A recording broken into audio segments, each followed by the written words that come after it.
Assalamualaikum warahmatullahi wabarakatuh.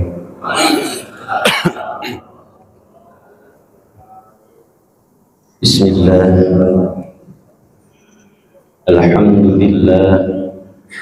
Wassalatu wassalamu ala Rasulillah wa ala alihi wa sahbihi wa mawalah. Asyhadu an la ilaha illallah wahdahu la syarika lah. Wa asyhadu anna Muhammadan abduhu wa rasuluhu la nabiyya ba'dah. La hawla wa la quwwata illa billah amma ba'd. Fa ya ayyuhal hadirun ittaqullaha mastata'tum. Ittaqullaha mastata'tum. Ittaqullaha mastata'tum. Ittaqullaha haqqa tuqatih wa la tamutunna illa wa antum muslimun. Allahumma inna nas'aluka ilman nafi'an wa rizqan wasi'an wa amalan mutaqabbalan. Allahumma inna nas'aluka imanan la yartaddu wa na'iman la yanfaddu wa qurrata 'aini la tanqati'u wa murafaqata sayyidina Muhammadin sallallahu alaihi wasallam fi a'la jinanil khaldi bi rahmatika ya arhamar rahimin amin ya rabbal alamin. Jamaah rahimakumullah. Alhamdulillah, syukurillah, kita panjatkan puji dan syukur kepada Allah Subhanahu wa taala pagi hari ini. Atas izin Allah kita dipertemukan kembali di kajian subuh pekan keempat Masjid Al-Muhajirin. Mudah-mudahan senantiasa dalam keadaan sehat walafiat,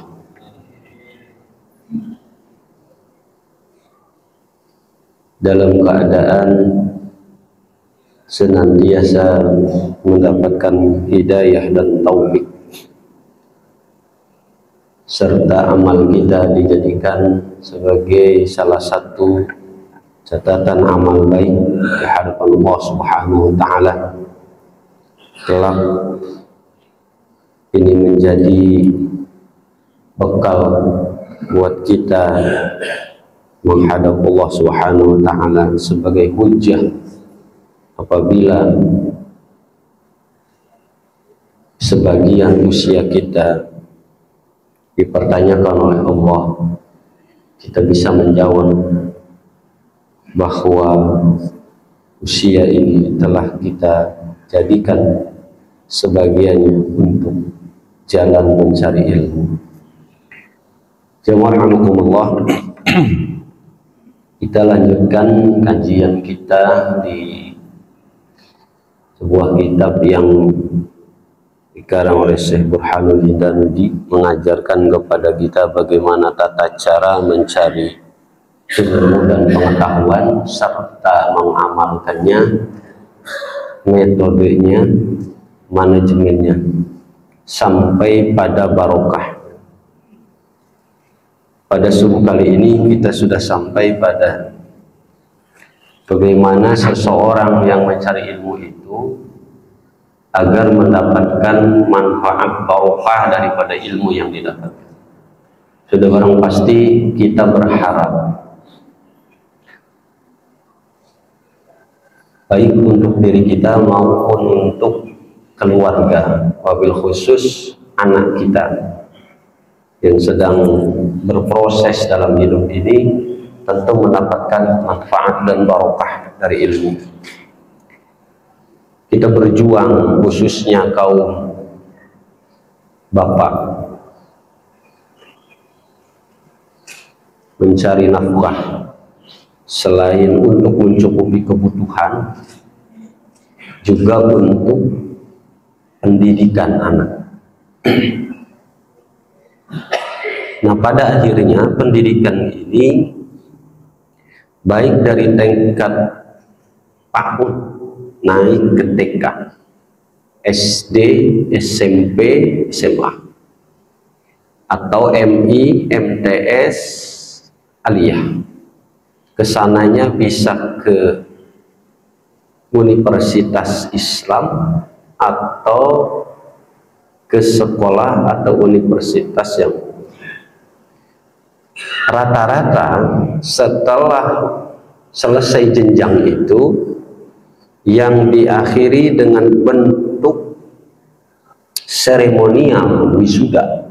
Selesai sudah pendidikan kita di dunia, khususnya di Indonesia, di Bekasi, maka dapatlah gelar di S1 itu.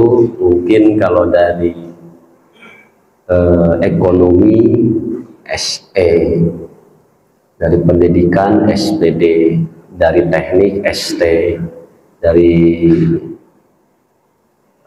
kedokteran sesuai dengan jurusannya. Nah, harapannya adalah barokah, ya Pak ya, harapannya berkah. Jadi ilmu yang sudah dituntut dari TK, dari PAUD, SD itu barokah. Untuk apa? Untuk bekal hidup. Bukan hanya manfaat tapi barokah. Kenapa? Karena ada yang bermanfaat kurang barokah. Nah, ini hati-hati nih. Kita bahas hari ini. Jadi ada ilmu itu berbagi tapi tidak barokah. Apa itu barokah? Ziyadah fil khair.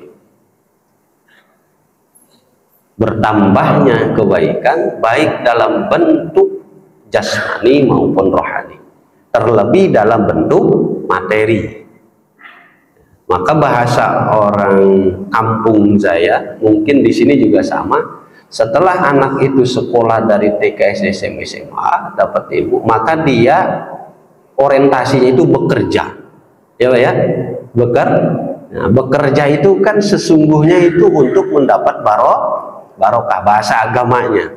Kalau bahasa kitanya mendapatkan penghasilan. Nah, penghasilan ini untuk kehidupan.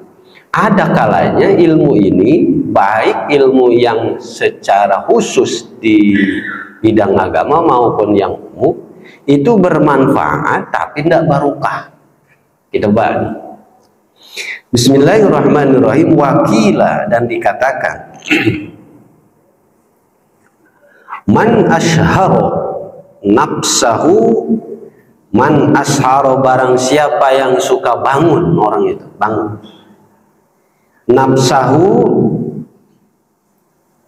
kepada dirinya, billaili, pada waktu malam, faqad fariha, maka sungguh akan senang, akan bahagia, apa qalbuh, hati.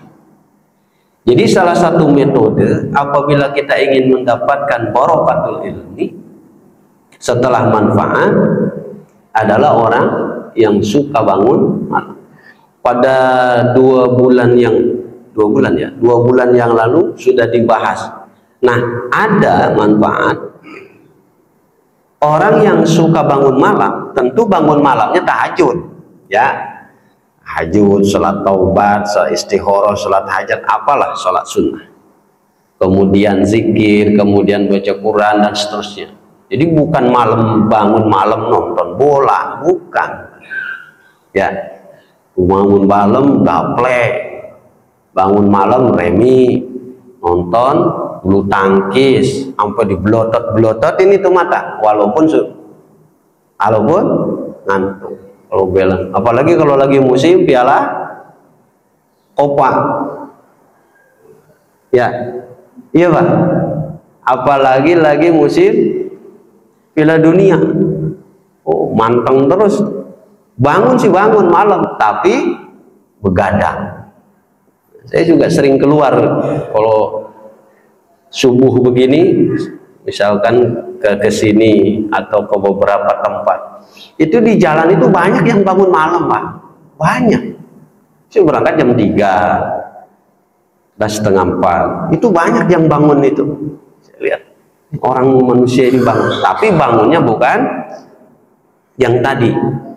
Nah, maka orang yang bangun tadi tidak dalam melaksanakan ketaatan, karena di sepertiga malam itu malaikat turun, bukan hanya di bulan Ramadan.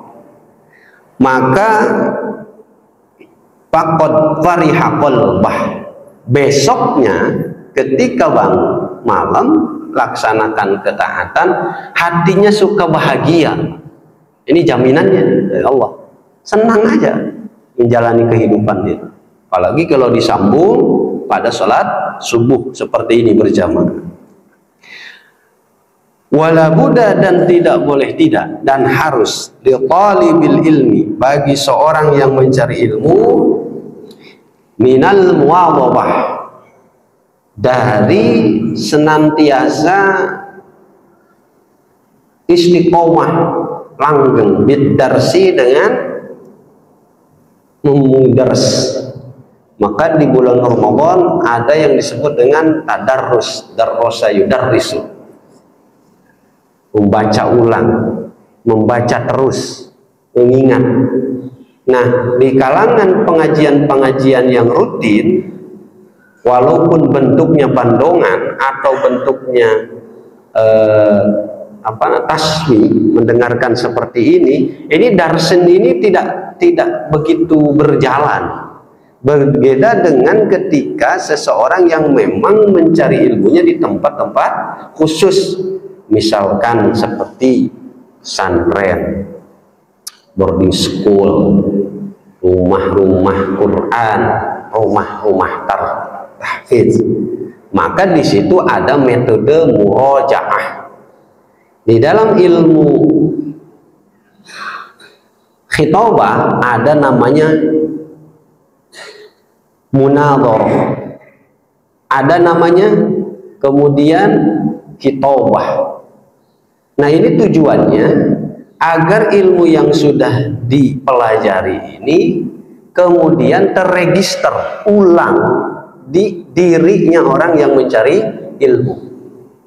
Bukan kemudian ilmu yang diberikan oleh para alim masuk kayak bandong begini kan, masuk sat di kanan, keluar masjid lagi, keluar lagi dari kiri kan. Karena tidak ada metode yang digunakan secara komprehensif, secara terus menerus, muadhabah. Maka jangan heran, Pak, kalau pengajian khususnya di metropolitan atau di kota-kota besar, hampir setiap masjid, bukan setiap masjid, hampir di beberapa masjid itu Sabtu Ahad itu pengajian, Pak. Ya, apa kuliah subuh lah namanya, kajian lah namanya, atau di hari Ahad. Rata-rata Sabtu Ahad, karena Senin, Selasa, Rabu, Kamis, Jumat kan kita beraktivitas. Nah, di masjid-masjid termasuk yang saya isi di beberapa juga itu Jumatnya Jumatan, Sabtunya kuliah subuh, Ahadnya kajian. Ada juga yang malam Sabtu atau malam Ahad. Dan itu rutin dilaksanakan. Tapi kemudian kenapa jamaah yang selalu mengikuti itu, jadwal itu, ada juga yang tidak mengalami atau agak lambat mengalami perubahan itu. Kenapa? Karena metode muadhabah tidak dijalankan dalam kajian-kajian demikian. Nah, misal Bapak Jumatan, walaupun di dalam fikih Jumat ini tidak ditekankan jamaah memahami apa yang disampaikan oleh khatib. Wala yustaratu, tidak disyaratkan gitu ya. Jamaah Jumat itu untuk memahami yang disampaikan khatib. Tetapi setidaknya kalau Bapak 4 kali Jumat dalam 1 bulan atau 5, kan ada yang 5, kemudian dapat 1 ilmu dari khatib yang menyampaikan, kemudian yang 4 ini dia muadhabah, kemudian diadakan di dalam diri, insya Allah sesungguhnya bagi orang-orang yang rajin melaksanakan itu, Jumat 4 dalam sebulan, kemudian Sabtu 4 dalam sebulan, Ahad 4 dalam sebulan, kemudian diadakan ilmu itu menjadi amal dan nantinya jadi barokah, sesungguhnya akan menuntun orang muslim yang taat melaksanakan kegiatan tersebut tentu menjadi lebih baik dalam amalnya. Tapi kan realitasnya tidak demikian.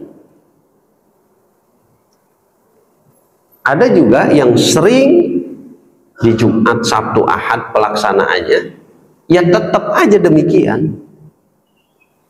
Kalaupun misalkan di dalam prosesnya itu di hari Sabtu itu misalkan ada ya tadarus bersama. Ada beberapa masjid yang saya isi juga. Jadi hari Sabtu itu khusus bapak-bapak atau ibu-ibu ngumpul, kemudian baca Quran satu beberapa lembar, sehingga dalam 1 tahun ada khatam Quran, Masya Allah. Adalah syukurannya lah kira-kira. Itu bagus metode. Karena di rentan waktu bagi yang tidak, mohon maaf, bagi yang tidak bertemu dengan tempat-tempat mencari ilmu pada masa lalu, maka tempat-tempat kajian inilah salah satu alternatif untuk meningkatkan keimanan. Ilmunya macam-macam. Ada yang fikih bagiannya, ada yang tauhid, ada yang tafsir, ada yang tasawuf. Mungkin di sini ada lagi bagian apa, bagian apa. Nah, kitab ini membimbing kita untuk itu, sehingga ketika rentan waktu, mohon maaf, saya sebut misalkan pensiun. Nah, ini di usia yang produktif sekarang ada 55, ada 58, ada 60. Rata-rata misalkan dipukul rata di 60. Nah, 61 itu walaupun tidak produktif secara fisik, maka masih bisa produktif dalam amal. Sehingga kalau jatahnya 3 tahun, setelah itu masih ada 3 tahun untuk produktif dalam amal. Apalagi kalau lewat dari 63, 65, 70. Walaupun sebenarnya kalau bahasa kiasannya, dulu lagi sibuk, nggak sempat ke pengajian. Nah, setelah pensiun baru sempat ke pengajian. Terus teman saya bilang, waktu di Masjid Biru Azhar itu katanya bapak itu udah sepuh rajin betul pengajian. Setiap sholat naik angkot, subuh, zuhur, asar, maghrib, isya, pulang isya. Subhanallah, rajin betul. Teman-teman si canda, ya emang kalau udah di atas 60 memang kudu kesini Pak, betul lah. Memang kudu, emang mau kemana lagi? Gitu. Karena rentan waktu di situ jatahnya, Pak. Ini kalau kita baca kitab Sulam Taufik, kayaknya kalau orang udah di usia 60 itu akan semakin merapat ke masjid itu. Karena di situ itu menjelaskan bagaimana alam barzah, bagaimana su'alul malakain, bagaimana penjelasan di alam barzah itu. Itu di 60 merapat ke situ. Nah, muadobah ini hanya di tempat-tempat khusus yang memang secara usia, ya taruhlah kita sebut dengan sekolah, baik yang SDI atau SDIT atau MI atau SD biasa, itu kan ditikror, Pak. Ditikror. Di tingkatannya itu penyesuaiannya kalau dalam metodologi pendidikan itu disesuaikan dengan usianya manusia itu masing-masing. Muadobahnya itu di PAUD, anak itu diajarkan untuk kalau nggak tepuk-tepuk tangan nyanyi-nyanyi, kalau nggak nyanyi-nyanyi nempel-nempel, ngapal-ngapalan, naik TKA, TKB, kemudian mulai belajar baris-baris, nulis-nulis, belum sampai baca menghitung. Tingkat SD, PSD sampai kelas 3 begini muadobah metodenya. Itu sudah didesain oleh para pakar pendidikan sesungguhnya. Kemudian naik lagi di kelas 4, 5, 6, begini. Naik SMP begini metode muadobahnya. Di SMA begini. Maka hal ini berpengaruh, ternyata dalam psikologi pendidikan itu berpengaruh terhadap mindsetnya seseorang. Apabila tidak mau merubah di kemudian hari, muadobah tidak dilakukan, Misal, seseorang ini starting finishingnya pendidikan secara umum misalkan di SD, tidak kemudian melanjutkan pendidikannya atau bergaul atau merubah karakter sifat dirinya, itu sampai innalillahi Pak, metode cara berpikir muadobah pikirnya itu SD. Kenapa? Karena beliau ini tidak mengenal biologi yang diajarkan di SMP.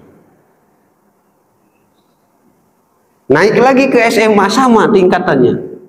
Di SMA ada SBK, ada fisika. Anak SMP tidak diajarkan itu.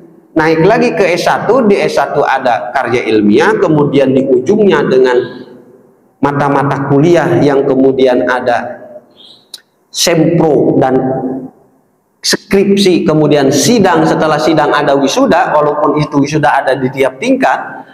Cara berpikirnya yang SMA ini stagnan di situ, berbeda dengan orang yang mengalami di S1. Kenapa? Mindsetnya diolah secara muatobah oleh metode pendidikan. Anak atau manusia ini cara berpikirnya di atas finishing orang-orang yang hanya sampai SMA. Begitupun naik lagi tingkatan.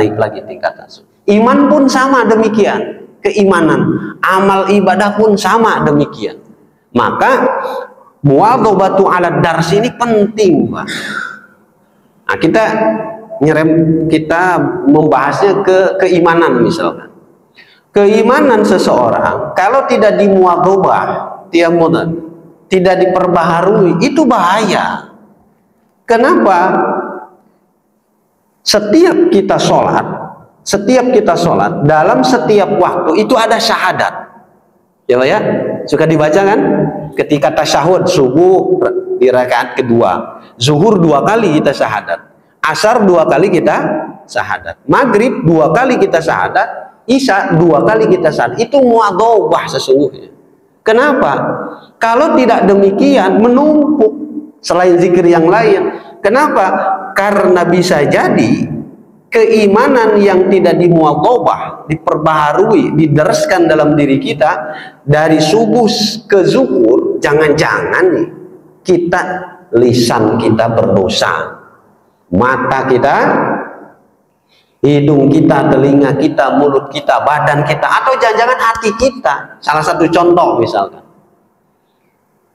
ketika dari subuh mau ke zuhur, setelah sholat subuh dari sini atau setelah kajian, pulanglah Bapak ke rumah.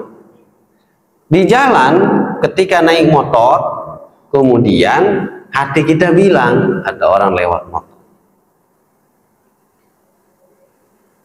Jangan-jangan hari ini saya nggak dapat goal nih, bisnis saya ini. Setelah saya begitu banyak berusaha, celah berdoa. Nah, ini kan kalimat ini itu namanya itu murtadus syirriyah. Itu dalam kitab Johar Tauhid itu tuh dijelaskan gitu. Ada namanya ucapan hati yang tidak terucap, walaupun sedikit, itu membuat kita meragukan atas keagungan Allah, atau kepada Rasulullah, atau kepada kitabullah, atau kepada yaumul kiamah. Ketemu zuhur nih, itu di muadzabah, tajdid namanya. Apa? Jangan-jangan dari subuh tadi fisik kita, hati kita, pikiran kita itu pernah itu melakukan. Keren Islam itu. Maka ditajdid. Apa? Ketika sholat, Allahu Akbar, 2 rakaat, asyhadu alla ilaha illallah wa asyhadu anna Muhammadan, itu tajdid, Pak. Rakaat kedua tajdid lagi. Adanya di mana? Itu bagian fikih yang ngatur tuh. Kalau keimanannya bagian tauhid, tapi dalam pelaksanaan amaliyahnya itu bagian fikih yang ngurus. Dari zuhur tiba-tiba dalam hati kita itu ngereneng lagi kayak tadi, tapi tidak diucapin.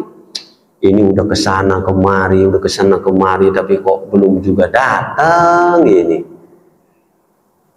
Ini gimana ya? Misalkan hati dia bicara, ya Allah, ini gimana, saya udah ikhtiar betul ini ke sana kemari, tapi kok bisnis saya ini belum gol. Itu sih rial. Tajdid lagi di sholat asar, asyhadu.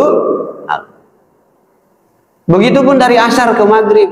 Misalkan kalau hari Senin atau sampai hari Jumat di jalan, mau lagi naik motor atau naik mobil, tiba-tiba ada nyerempet, hampir saja nyerempet motor atau mobil kita, keluarlah kalimat dengan dalam keadaan marah, atau mungkin misalkan terjadi sesuatu di perjalanan, kalimat-kalimat yang kurang pas diucapkan, tajdid lagi di maghrib, asyhadu. Dari maghrib ke isya. Jangan pernah kita berpikir bahwa orang yang sedang beribadah mahdoh pun itu ingat sama Allah selalu. Belum tentu, Pak. Belum tentu. Boleh dicek dalam diri kita masing-masing. Kalau tidak muatobah keimanan kita ini, Allahu Akbar. Maghrib ke isya nih, yang agak dekat waktunya, disebut isya'ain namanya. Allahu Akbar. Allah Maha Besar. Kita pengen khusyuk banget jadi makmum, agak lumayan, nggak terlalu berat daripada imam. Kalau imam kan rada lumayan khusyuk karena takut salah bacaan dan takut salah rakaat, agak lumayan khusyuknya kalau imam. Tapi kalau makmum bisa jadi begini, Allahu Akbar. Pas dari rumah mau ke masjid ini, kunci motor lupa nyimpen kunci mobil atau kunci motor. Setan itu alladzi yuwaswisu, kalimatnya fi'lul mudhari'. Kalau kata guru, fi'il mudhari itu tadullu ala jamadil hal. Selalu saja, jangankan orang lagi nggak sholat, lagi sholat aja diganggu kalau nggak muadhabah. Allahu Akbar, wajjahtu wajhal. Iftitah. Imam baca Fatihah. Di kepala itu. Oh, kunci itu tadi itu di atas lemari. Iya Pak, ya Pak. Itu dahsyat setan itu. Jangankan kita yang sholat di Indonesia yang jauh jaraknya ke tempat turunnya Islam di sana, di Mekah Al-Mukarramah, Madinah Al-Munawwarah, tempat Syiah, di depan Ka'bah saja, tidak menjamin orang itu ketika sholat itu fokusnya ke Allah. Tidak menjamin. Alladzi yuwaswisu, maka di muadhabatul dars. Nah, ini penjelasan, mudah-mudahan menjadi bekal buat kita bahwa ilmu yang ada di dalam diri kita, keimanan yang ada di dalam diri kita itu harus dimuadhabah, dilanggengkan. Caranya bagaimana? Ya ini caranya pengajian. Caranya apa? Zikir. Caranya apa? Tadarus Quran. Caranya apa? Salat malam. Itu muadhabah. Kalau tidak demikian, diantepin, kalau bahasa saya itu diantepin saja. Lupa, hafalan aja lupa. Kita udah punya hafalan nih, diantepin aja, nggak dimuadhabah. Maka ada metode-metode di pesantren yang tadi saya sampaikan itu. Untuk apa? Untuk ketika ilmu itu setelah ada di dalam diri kita, itu akan ingat terus dengan metode muadhabah. Yang kedua, tikrar, mengulang. Ketika diulang, ilmu yang kita dapatkan itu akan lama melekat. Maka ada pelajaran-pelajaran di umum khususnya, yang pelajaran-pelajaran itu masuk pada MKDU. Kalau di kampus itu ada MKDK, ada MKDU. Nah, MKDU ini mata kuliah di setiap prodi yang ditentukan oleh para dekan itu dimuadhabah, ditikror. Misal di SD itu ada pelajaran Pancasila, SMP ada Pancasila, SMA ada Pancasila. Ternyata di S1 ada juga Pancasila. Bahasa Indonesia di SD, SMP, SMA sampai kuliah ada bahasa Indonesia. Kemudian ada MKDK, mata kuliah khusus setiap prodi. Itu juga ditikror sama. Maka metode-metode ini sebetulnya serapan dari kitab Syekh Burhanuddin Al-Uji ini, dikembangkanlah menjadi metodologi pendidikan di setiap tingkatnya masing-masing. Kapan waktunya muadhabah dan tikror ini yang bagus? Menurut Syekh Burhanuddin Al-Uji, fi awwali lailin wa akhiri. Subuh ini waktunya paling cakep. Jadi waktu cakep untuk muwadhabah dan tikrar atau mencari ilmu fil awalil lail wa akhir. Ya, kalau di sepertiga malam itu tadi pelaksanaan mahdhohnya seperti sholat sunnah dan seterusnya, maka di subuh ini waktu untuk mencari ilmu yang bagus. Kemudian kapan?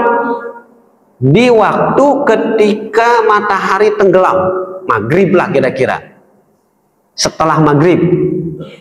Ya, setelah maghrib. Makanya waktu-waktu itu di pondok-pondok yang khusus salafiyah, bukan salafi nih, salafiyah yang tradisional. Kalau yang ulama itu yang modern, itu subuh, kemudian setelah maghrib sampai malam. Nah di zuhur asar itu hanya biasanya sorogan, itu di pondok-pondok. Nah, fi awali wa akhiri. Jadi tadi setelah maghrib awalnya itu startnya, kalau akhirnya itu di jam 12 lah, atau sepertiga malam ke sini itu bisa jam 1, bisa jam 2. Itu waktu-waktu yang bagus untuk muwadhabah wa tikrar. Selanjutnya fa inna ma bainal isya'i wa waktu syahrin waktul mubarakah. Yang kedua, waktu untuk muwadhabah dan tikrar itu di antara maghrib dan isya.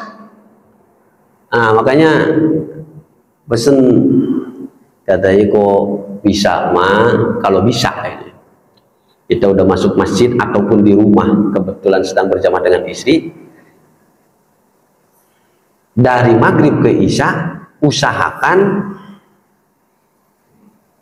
jangan jangan merubah gerak badan kita gitu.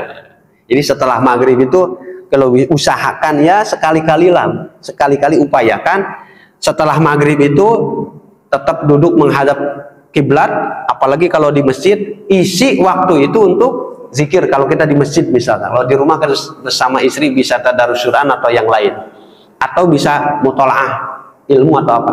Upayakan ya, kan maghrib ke isya kan nggak terlalu lama Pak ya, nggak terlalu lama itu. Upayakan, mohon maaf, badan kita itu tempelin di bumi ini, isi dari maghrib ke isya itu jangan gerak lah gitu. Jangan gerak itu, jangan bergeser dulu sampai isya gitu, dari maghrib. Namanya isya'ain. Nah itulah waktun mubarak. Waktun mubarak. Yang kedua waktu mubarak itu selain muwadhabah wa tikrar, wa waktu syahr. Jadi waktu sahur itu tadi 2-3 sepertiga malam, bisa jadi sampai jam setengah 4 atau jam 4. Nah dari jam 3 sampai 4 misalkan ketemu azan subuh, itu waktu mubarak. Ya sekali-kali. Syukur-syukur alhamdulillah kalau setiap hari sekali-kali. Diupayakan itu untuk apa? Faqad farihal qalbu tadi. Upayakan itu. Misalkan setelah tadi salat tobat, salat tahajud, salat istihara, salat apalah di sepertiga malam. Nah, di waktu syahri itu upayakan untuk muwadhabah. Selain tadi waktu antara isya dan antara maghrib dan isya. Itu ma bainal isya'ain wa waqti sahri waqtul mubarak. Itu waktu-waktu yang diberkahi oleh Allah Subhanahu wa taala. Raja marhamakumullah. Kemudian Syekh Burhanuddin Najanuddin membuat sebuah syairan, ya talibal ilmi basyiril wara wa janibin nauma wahdar as-su'aba dawim 'ala darsi la tufarriqu fal ilmu bid darsi qama wartafa. Ya talibal ilmi, hei orang-orang yang sedang mencari ilmu atau orang-orang yang telah mencari ilmu, basyir,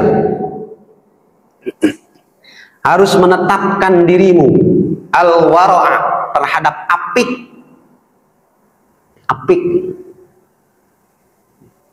Apakah itu dari makanan, apakah itu dari minuman, apakah itu dari berbicara, apakah itu dari penglihatan, pendengaran, seterusnya. Apik. Kalau bahasa Indonesianya apik sama Pak ya? Apik. Hati-hati. Suatu ketika Ini ada kisah yang menarik dari guru saya itu. Ketika satu organisasi besar ini, disebutlah nama organisasi besar ini sekarang ada di Indonesia, itu mau didirikan dulu di tahun 1926, sebutlah namanya Nahdlatul Ulama.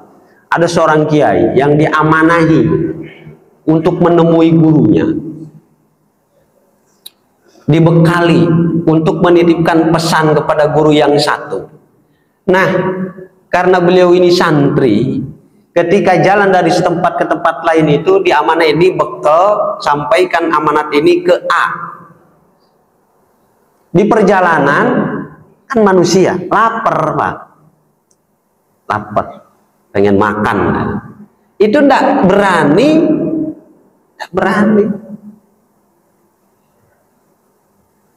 makan di pinggir jalan.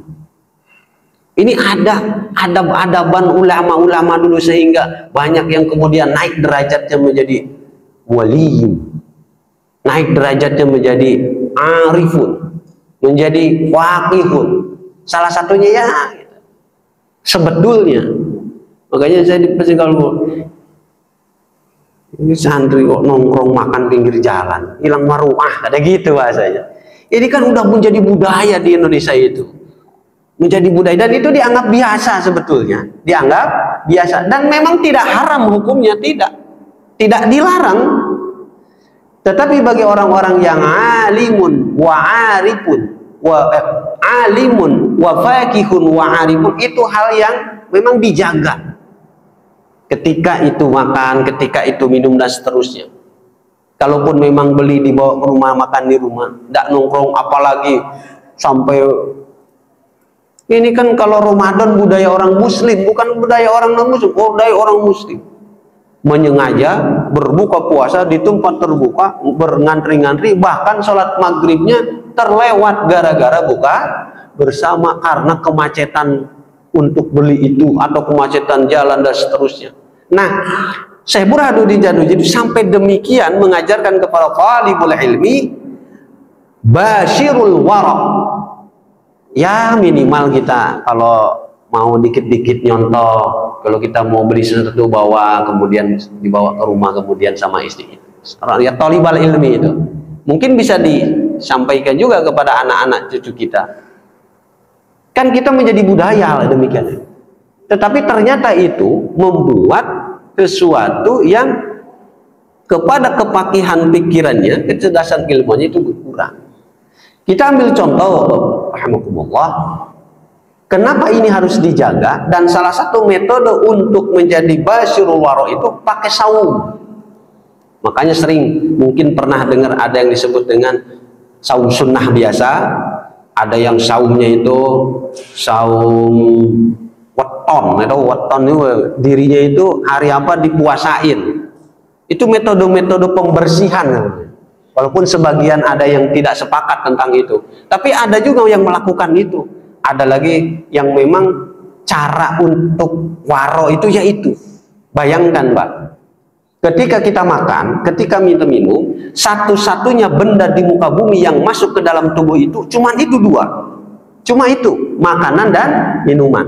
Kalau makanan dan minuman itu sumbernya saja tidak jelas, bagaimana dengan tubuh kita?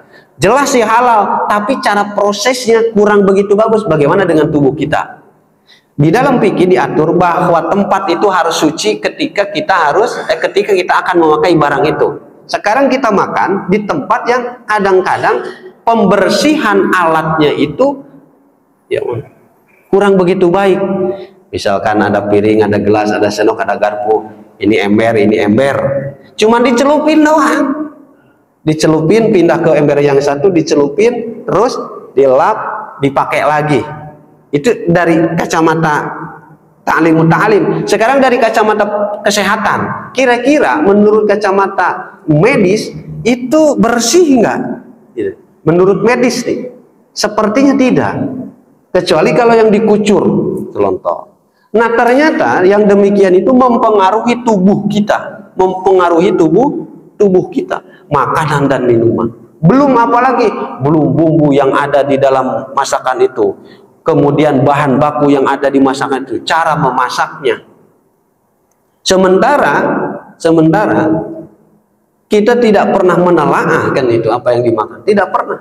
Nah, hal-hal demikian yang sepertinya ini hal-hal biasa, tidak begitu penting di dalam kehidupan, ternyata berpengaruh di dalam tubuh. Makanya para alim, para fakih, para arif terdahulu itu jaga betul yang demikian, jaga, sehingga keilmuannya menjadi barokah. Salah satunya setelah diamalkan itu, wajannib an-nauma wa khadar as-su'ab. Jannib, jauhi, an-nauma, banyak tidur, banyak tidur. Sudah barang pasti orang yang sering banyak makan banyak tidur. Orang kenyang tuh, coba ya, orang kenyang tuh biasanya banyak ngantuk, orang ngantuk banyak tidur. Nah, ada metode cara mencari ilmu yang manfaat barokah itu, wazannibun naum, jauhi banyak tidur, terutama di waktu-waktu tertentu. Apakah setelah sholat subuh? An-naumu ba'da sholati subuh yurisul faq, wan naumu ba'da sholati asri yurisul majd. Ada itu kajian-kajian demikian. Nah, ketika orang itu terlalu banyak makan dan minum, maka biasanya seringan ngantuk. Ketika ngantuk jadi sering tidur. Maka kata sebuah judul, wajannib an-naum, jauhi terlalu banyak tidur. Ketika ingin menjauhi banyak tidur, maka harus menjauhi banyak makan. Nyambung ya. Tidak bisa kalau sering makan, apalagi makannya segala, udah yang berat, udah buah, udah sayur, masih kenyang, sikat lagi, masih kenyang, sikat, akhirnya banyak ngantuk. Setelah ngantuk jadi banyak.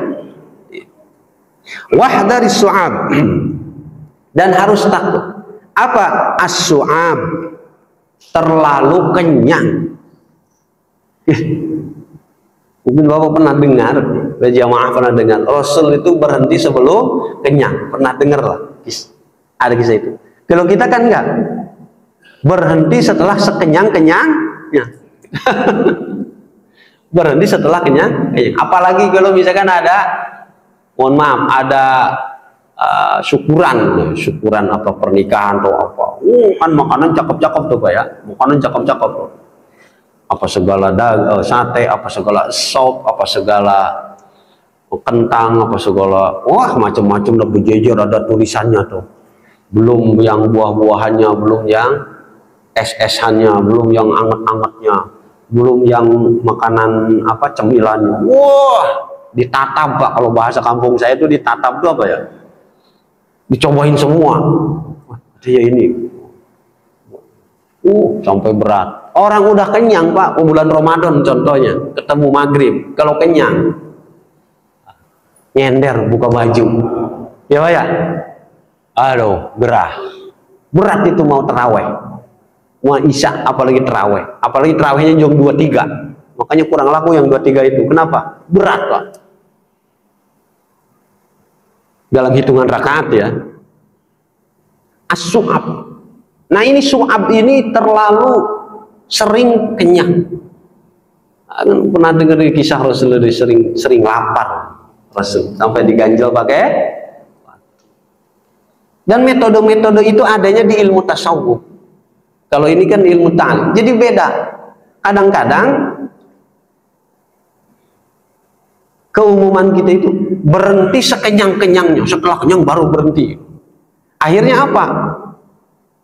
Ya setelah sekenyang-kenyangnya ya sengantuk-ngantuknya, setelah sengantuk-ngantuknya ya sebanyak-banyaknya tidur.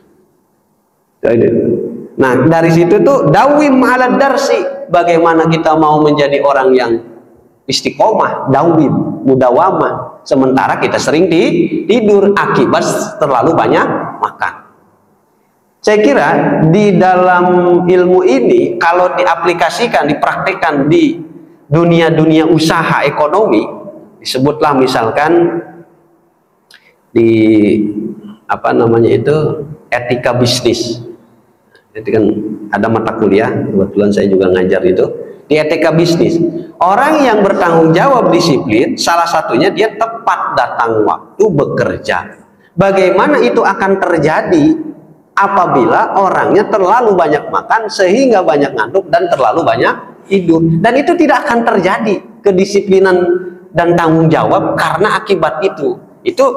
Jadi nyambung antara satu ilmu dengan ilmu lain itu mukhalid, Pak, saling mengikat. Makanya di dalam ilmu tafsir Quran itu ada munasabatul Quran, ada ilmu namanya munasabah, saling berkaitan satu ayat dengan ayat lain. Apakah itu per surat, apakah itu per ayat, apakah itu per apa namanya itu, per sejarah atau per hukum, itu sambung, saling berkaitan.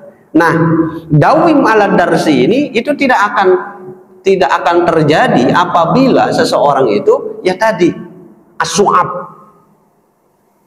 yang terjadi ya tidur karena terlalu banyak makan, termasuk minum juga. Di dalam ilmu medis lagi nih, kita sambungkan tadi ekonomi sekarang medis. Ternyata orang yang su'ab itu tidak sehat, Pak. Tidak sehat. Tidak sehat. Orang terlalu banyak makan, apa segala dimakan, itu tidak sehat. Itu menurut medis. Apalagi makannya tidak diatur. Kan kadang-kadang nafsu mengalahkan keadaan. Kita sudah tahu kita punya asam urat, sudah tahu punya darah tinggi, ada sate, ya Pak, ada sate kambing, Pak, kambing muda lagi. Nafsu mengalahkan keadaan. Udah tahu kita punya tinggi darah, ada sate muda, bumbunya itu yang kecap cabai itu, Pak. Itu kan membuat menyala kan kita kalau melihat itu. Ada sop sapi, sekat miring. Akhirnya apa yang terjadi? Yang terjadi naik lagi darah gara-gara nafsu mengalahkan keadaan. Itulah manusia. Kadang-kadang sudah diingatkan oleh dokter secara medis, su'ab ini, Pak, nih bapak itu ada ini, ibu ada ini, kurangi ini ya, kurangi ini. Tapi nafsu mengalahkan, akhirnya yang terjadi miring lagi. La tufarrik, jangan dipisahkan. Dawim ala darsi la tufarrik, jangan dipisah. Kalau dipisahkan satu persatu, saya sih deres ngaji muadobah, kemudian saya juga belajar apik, tapi sering makan, nggak bisa. Maka terjadinya orang apik itu salah satunya menjaga pola makan dan minum. Ketika orang menjaga pola makan minum, dia akan terjaga dari sering ngantuk. Ketika orang itu menjaga dari pola makan itu tidak sering ngantuk, maka dia tidak sering tidur, nyambung sebetulnya. Maka dawim ala darsi la tufarrik. Fal ilmu bidarsi, sesungguhnya ilmu itu dengan muatobah, dengan selalu diingat itu, wartafa, dia akan tetap ada di dalam kita dan kita akan diangkat derajat oleh ilmu kita. Kalau di dalam ilmu hafizul Quran, misalkan kita punya hafalan, contoh misalkan kita hafal surah Al-Adiyah, antepin aja itu surah Al-Adiyah, kagak dimutrok, tidak diulang, tidak didawim, hilang, Pak, dalam seminggu, bisa jadi dalam satu hari. Apalagi tidak dipakai, sebulan hilang, setahun hilang, ilmu apapun. Maka taklim memberikan informasi kepada kita bahwa ilmu apabila ingin qoma wartafa, dawim la tufarrik. Jadi secara fisik kita menjaga yang tadi, pola makan, pola minum, pola tidur dan seterusnya. Secara kebatinan di dars, namanya murojaah. Nah, murojaah dalam keilmuan itu macam-macam. Kalau dalam keilmuan yang khusus namanya mutolaah. Kalau yang dibaca namanya murojaah. Nah, dengan metode ini akan selalu hadir di dalam diri kita. Ya lumayan, misalkan kita hafal surah Al-Adiyat atau Al-Qari'ah. Kalau di mudawamah atau di munadharah dalam diri kita, ya nggak hilang semua lah kira-kira. Ya ada yang nempel sampai usia 60 itu ya 2 ayat, ya 3 ayat gitu, lumayan nempel. Syukur-syukur yang 11 ayat itu sampai 63 atau mungkin sampai inna lillahi wa inna ilaihi rajiun, alhamdulillah, atau surat Tabarok. Itu hebatnya metode-metode keilmuan zaman-zaman dulu yang dituliskan oleh Imam Burhanuddin Al-Ghazali, sehingga sampai kapanpun sesungguhnya ini berlaku. Baik itu ilmu pengetahuan secara umum maupun ilmu pengetahuan agama secara khusus. Wa yagtanim ayyamal hadas. Selanjutnya kita harus mengambil manfaat ayyamal hadasah ketika kita muda. Ada anak muda nggak di sini yang masih muda? Nah, itu harus betul-betul namanya masa produktif 40 sampai 60 itu masa produktif. Bahwa Rasulullah SAW selama 10 tahun di Mekah, kemudian 13 tahun di Madinah, itu masa produktif. Mohon maaf, kalau sudah di atas 60, ada yang 60 sini, ada. Pan udah segala kerasa, betul Pak ya? Udah segala kerasa. Kaki udah agak patik kurang jejak gitu ya, kaki udah nyerongcot lah, bahasa kampung saya tuh nyerongcot tuh apa? Tangan udah patik kagak kuat, kuping udah agak patik kurang dengar, mata udah agak lawer, kan gitu ya. Lidah pun makan minum rasanya udah agak kurang campur. Memang demikian, sesungguhnya itu sedang diajarkan oleh alam, diingatkan oleh Yang Maha Pencipta bahwa kita ini akan pulang. Nah, metode ini perlu diadakan di dalam diri. Oh, 20 begini, 30, 40, 50, 60. Nah, kalau diprogram dalam diri kita, sebetulnya itu ada masa-masa di mana ayyamul hadais itu ada di dalam. Bukan kemudian diikutin dengan kenapsu. Karena potensi yang ada di dalam diri kita ini banyak, yang diikuti nafsunya yang banyak. Contoh, misalkan lagi gagah-gagahnya nih, ya 40 lah, ya. Kalau laki kan 40, 50, wah lagi gagah-gagahnya, ayyamal hadas itu namanya. Ayyamal hadasat itu di usia-usia bukannya kemudian dijadikan untuk ketaatan, malah dijadikan mengikuti nafsu.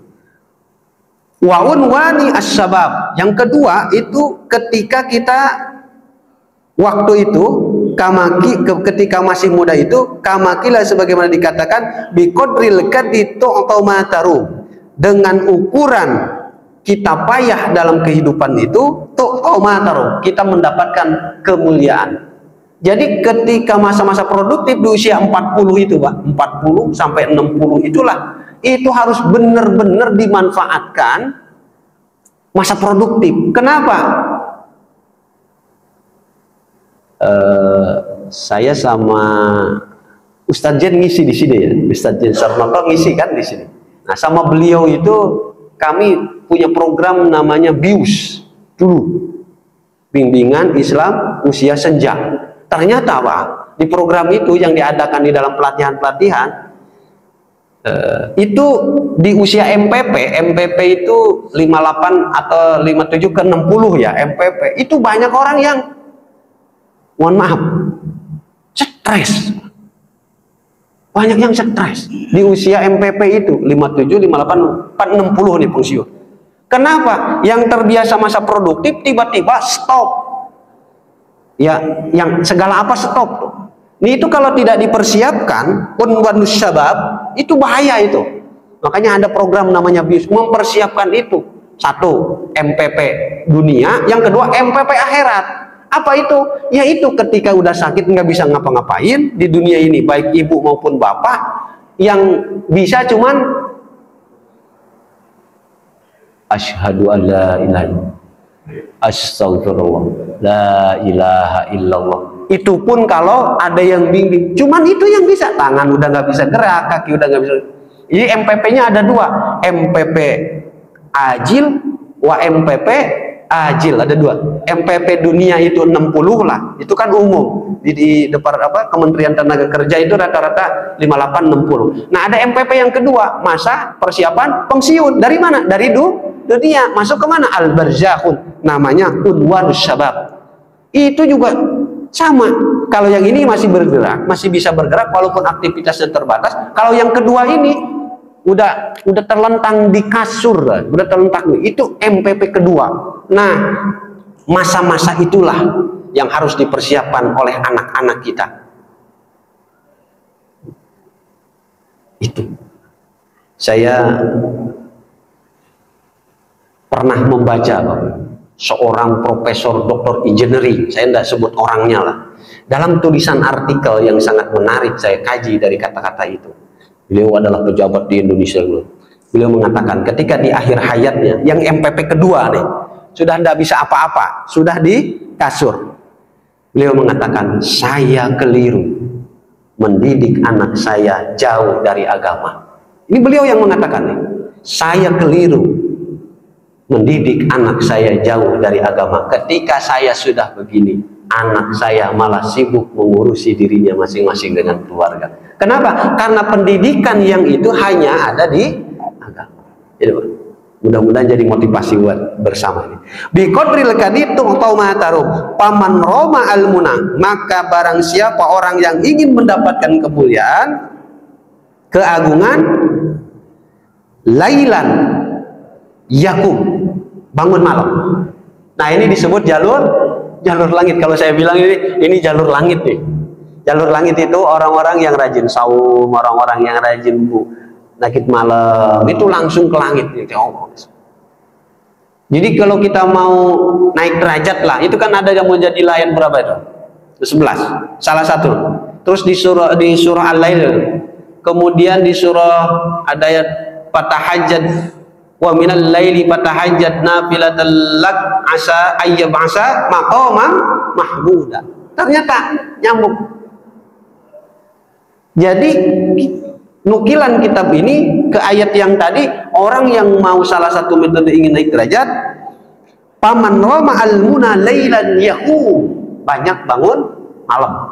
Syaratnya tadi bukan nonton atau main bulu tangkis dan seterusnya. Wa ayyamal hadasa faktani, adapun hari-hari ketika kita masih muda, pagtanim, maka kita harus menyibukkan diri, mempersiapkan diri untuk bekal masa MPP 1. Nah, MPP 1 mempersiapkan MPP 2. Ini metode-metode ini kalau tidak diterapkan dalam diri kita masing-masing, sementara kita pulang juga kepada Allah itu masing-masing, kita itu akan tiba-tiba ingat, ya Allah udah 50, oh tiba-tiba 60, oh tiba-tiba 65, oh tiba-tiba udah MPP, udah pensiun, tiba-tiba mau innalillahi. Nah, ini harus diproduk Pak di dalam diri kita masing-masing. Kalau tidak, ya tiba-tiba ingat, loh kemarin saya ketemu Bapak di sini, 2 bulan saya ndak ke sini, berapa orang sahabat saya yang udah pulang, tetangga saya yang udah pulang. Ini dalam 2 bulan ketika saya ke sini, tetangga, ketika saya belum ngisi lagi, oh tiba-tiba ada saudara. Pekan kemarin hari Ahad. Nah, ala innal hadasa la tarum, ingatlah sesungguhnya masa muda itu tidak akan kembali lagi kepada kita. Itu harus diingat. Masa muda itu tidak akan kembali lagi kepada kita. Maka ketika kita memahami ayyamal hadasah, khususnya yang muda-muda nih, yang masih usia 40, ingatlah isi sebaik-baiknya masa muda itu, karena kita akan ketemu 2 fase setelah itu. Yang pertama fase MPP secara dunia, yang kedua kita akan MPP secara akhirat. Semoga bermanfaat. Al-Fatihah. Alhamdulillah. Iyyaka na'budu wa iyyaka nasta'in.